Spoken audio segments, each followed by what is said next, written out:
Direct News TV. August 6, 2023.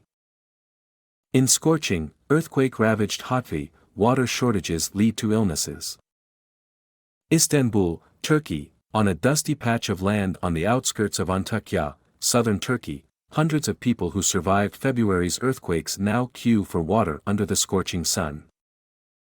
Across the disaster-hit region, water has become a precious commodity as authorities battle to repair ruptured pipes and other damage to the water infrastructure. In Antakya, the capital of Hatay province, the difficulty accessing one of life's basic necessities has been exacerbated by a Mediterranean heatwave that has seen temperatures soar above 40 degrees Celsius, 104 Fahrenheit. For those living in tents and containers, provided as temporary accommodation following the quake 6 months ago, the heat has been compounded by clouds of dust thrown up by demolition work across the city. "We are experiencing water, food and hygiene problems," said Ayhan Tekin, 43, after collecting a dozen bottles of water from the distribution point. "We can't get out of the dust and smoke. We can't take a shower. When we come home in the evening, we realize how precious it is to take a bath. We can't do any cleaning. Flies and pests infest everywhere." The shortage of water for drinking, cooking and cleaning since the February 6 earthquakes, which killed more than 50,000 people in Turkey, and at least 8,000 in Syria, brings with it illness. The dusty conditions carry the risk of serious long-term respiratory conditions. "The biggest problem we have here is not using water while removing the rubble and demolishing buildings," said Sevdar Yilmaz, the head of Hatay Medical Chamber, referring to the lack of water usually used to dampen down dust thrown up during demolition.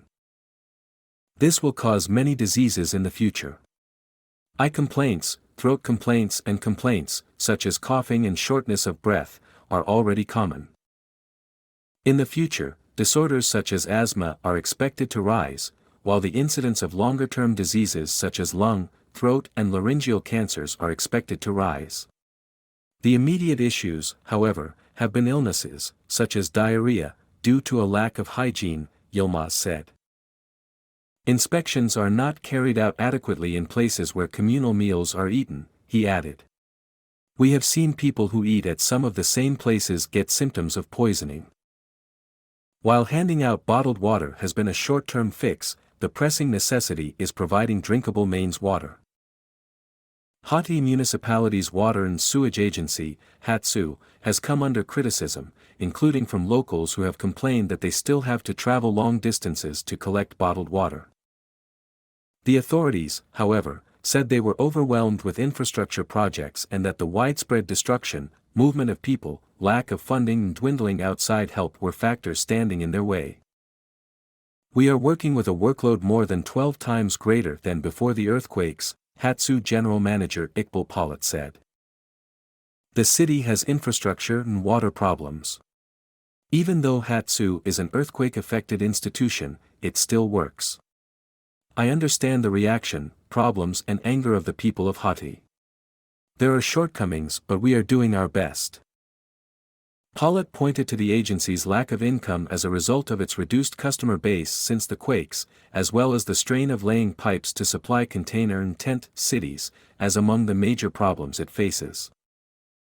"We currently have requests for sewer connections for 2,000 container homes in various areas," he said. "Our workload exceeds HATSU's capacity and our team is struggling to cope with it." While aid flooded into Hatay and the 10 other affected provinces in the wake of the earthquakes, this has slowly drifted away, according to Health Chief Yilmaz.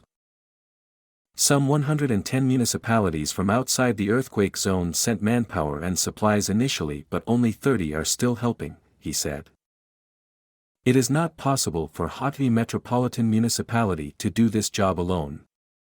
Serious outside support is needed in order for the infrastructure to become functional again." Not enough support. Hatay Mayor Lutfu Savas said HATSU had not received any income in the 4 months following the quakes and its number of customers had dropped by 40%. "We continue to work under those conditions but we do not have the chance to fight the increasing problems and costs on our own," he said. Water sources disappeared, wells dried up. There were breaks in the main lines. AFAD, the government's aid coordination agency, did not immediately respond to a request for comment about the level of support to quake-hit municipalities. Water shortages are not just an urban problem. Gul Basaran, 35, lives in a tent with her 4 children outside the town of Samandag, on Hatay's Mediterranean coast, after their home was destroyed. "My children are nauseous, I am afraid they will be poisoned," she said. "We meet our water needs with the water coming from the mountains, but the water flows very little. We wait 20 minutes for 5 liters of water. May God not put anyone in the situation we are in. I really don't know what to do." Even those whose homes were unaffected by the tremors have experienced water problems. Adnan Ozalik, a civil engineer, said he still does not receive water at his undamaged property in Antakya.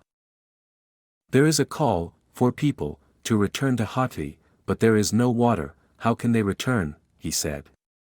Also, the water bill came in recently. They want money for a service we did not receive. Turkey earthquake, difficult months ahead for survivors. My name is Kingsley.